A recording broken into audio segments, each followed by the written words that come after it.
Крышки как зубы цыгана на солнце. Вот честно, никогда бы не подумала, что обычная зубная паста может творить такие чудеса. Но я попробовала, и теперь мои крышки буквально скрипят от чистоты.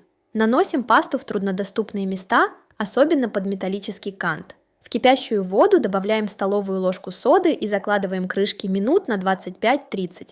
После кипячения обязательно промыть средством для посуды и губкой пройтись по краям. Кто-то скажет, зачем все это, если есть специальные средства? А я вам скажу, бывают такие дни, когда хочется устроить генеральную уборку, а дома ни капли химии. Или живешь в деревне и в магазин не выскочишь. Вот тут этот способ просто спасает. Больше таких идей ищи в моем телеграме по ссылке шапки в профиле.